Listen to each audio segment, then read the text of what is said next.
Hello and welcome dear students to our series of grammar in use. In this video we are going to explore the type of verbs. You are requested to have a pen and notepad ready to take down the pointers and construct the sentences along with us. Let us dive into it.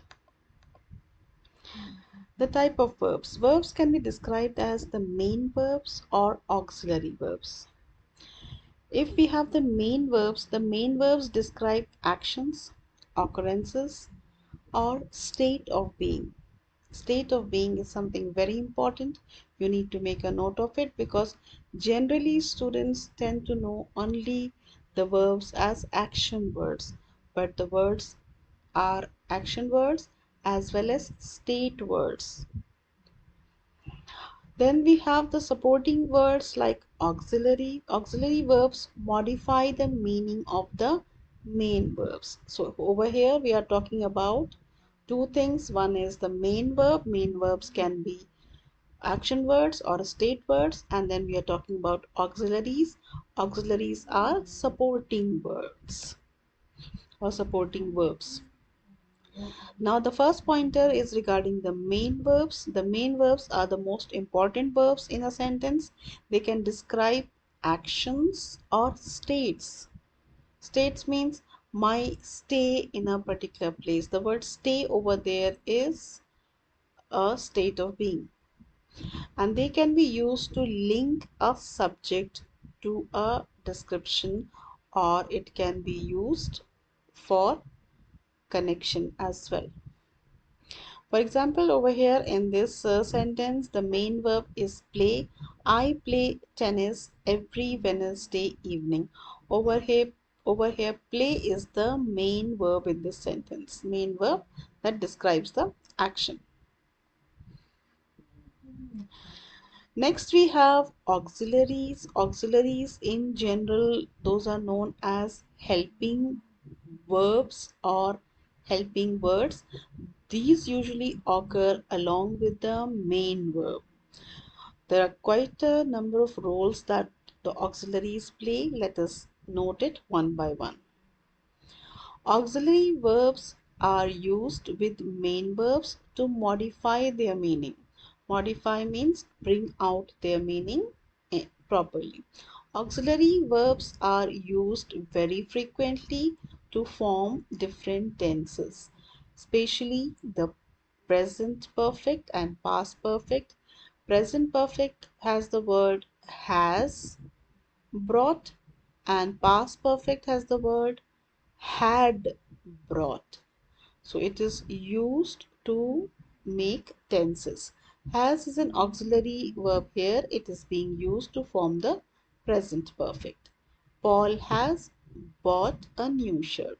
Subject. Then we have the auxiliary or the helping verb. The main verb over here is a participle, and then we have the remaining part or the object of the verb. Bought what? How do I know it is an object? Bought what? A new shirt. So that is the object of the verb. Next we have the auxiliary verb do. Do is used to make questions and negatives. Negatives means do not, did not, does not, of statements that don't already have an auxiliary verb. Where there is no auxiliary, do is used.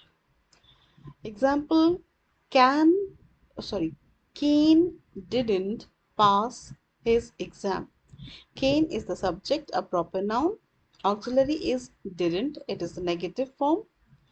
Main verb is pass. Pass what? His exam. So because I asked the question pass what and I got an answer his exam, so this his exam is the object of the verb. Then we have another construction. It is a question. Did Kane pass his exam? Did is an auxiliary. We begin the question with the auxiliary. Then we have the subject. Then we have the main verb. And if I'm calling it an object, I need to check. Pass what? His exam. I'm getting an answer. His exam. Yes. Then it is an object of the verb. The next rule that we have is modal verbs are also auxiliary verbs. That means the words can, could, should, may, might, etc. These words are also auxiliary verbs. They modify or enhance the meaning of the main verb, expressing various notions such as possibility, ability, obligation. They set a kind of tone in the sentence. Let us see. Jake might sell his car. Jake is the subject. Modal is might. Main verb is sell. And if I have to call this an object, I need to check sell what? His car. I'm getting a reply, his car, which is there in the sentence. So yes, his car is the object of the main verb. Then we have linking verbs. Linking verbs are connecting verbs. Linking verbs express a state of being or becoming. They link a subject to a complement. Complement is something that is there in the sentence which renames or describes the subject. That means it gives some additional information about the subject. The children are what? Happy. So happy is the complement of the subject, the children. Thus are, the linking verb, is giving, it is a complement of the verb and giving some explanation about the children. Let us see certain examples based on all that we have seen so far. Harry looks just like his father. Looks what? Just like his father. Looks whom? Looks whom, we don't get a reply. Looks for what? We get a reply, like his father. Whatever you are cooking smells delicious. Smells delicious. So it's a verb there. This seems like a lovely place to live. Seems is not an action word. Looks like,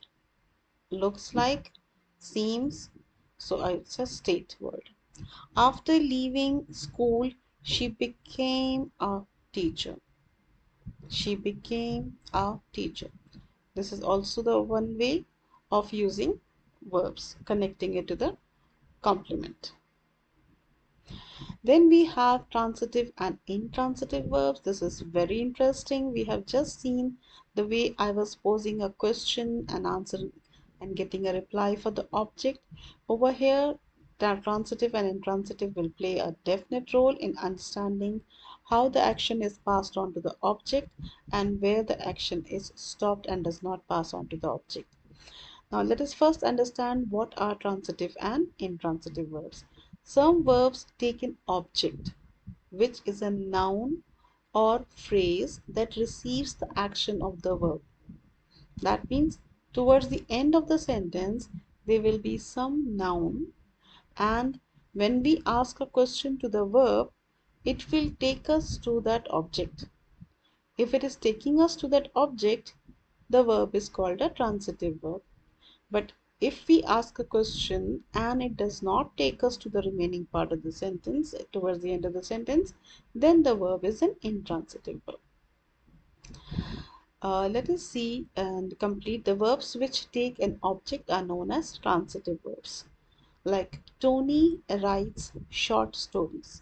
If I were to underline the word writes and pose a question, writes what?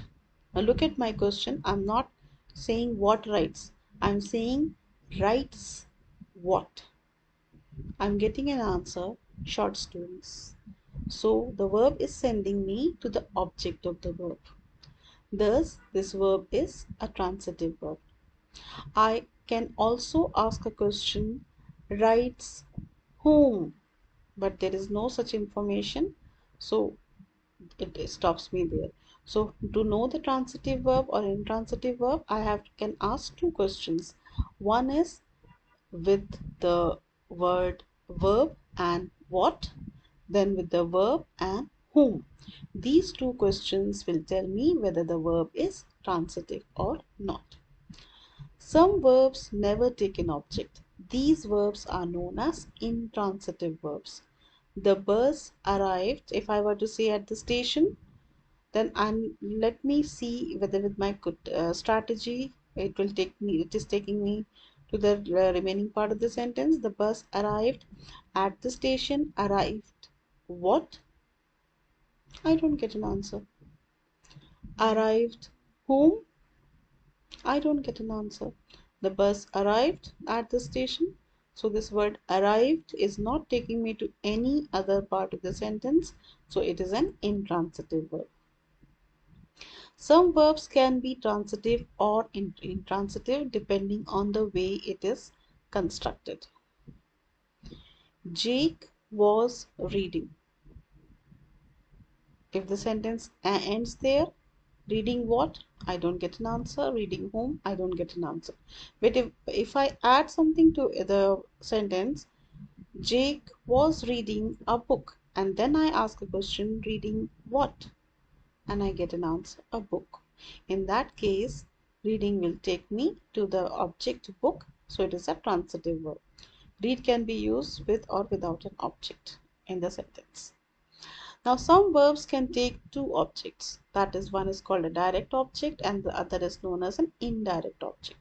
Again, my strategy of asking the question, the verb with what and the verb whom will tell me which object is direct and which object is indirect. For example, Rhonda gave her cat some food. Now, when I underline the main verb, gave, and I ask a question, gave what? I get an answer in the sentence, gave some food. So, the question what will take me to the direct object. Gave what? Some food. It is the direct object. My second question was, gave whom? W-H-O-M. Whom? Gave whom? Gave her cat. I'm also getting one more answer. That is, get her cat. This is an indirect object. So Rhonda gave her cat some food. Over here, the word gave or the verb gave is a transitive verb. It has got a direct object and an indirect object. The indirect object benefits from the actions. The direct object is what the verb gave refers to. So the strategy what I have mentioned is verb and what, verb and whom. Now let us move on to the task implying this strategy that I have mentioned whether the verbs are transitive or intransitive. Strategy is underline the verb and ask fly what or fly whom. Now if I ask the question fly, birds fly. Birds fly is a complete sentence because bird is subject and fly is predicate. So if I were to underline the word fly and ask a question, fly what? I don't get an answer. Fly whom? I don't get an answer. So over here, fly is intransitive verb. The pilots fly aeroplanes. Fly what? Aeroplanes. Immediately I'm getting the answer, aeroplanes. So in this case, the word fly is a transitive verb because the action is taking me to the object of the verb. Identify the direct or indirect object of the verb. She gave me money. Gave what? Money. So money is direct object. Gave whom? Gave me. Me is indirect object. He asked her a few questions. Asked what? A few questions. That is the object of the sentence. Asked whom? Asked her. Her is the indirect object. With this, we have come to the end of the lesson. If you enjoyed the lesson, click on like, share and subscribe. And thank you very much for your kind attention.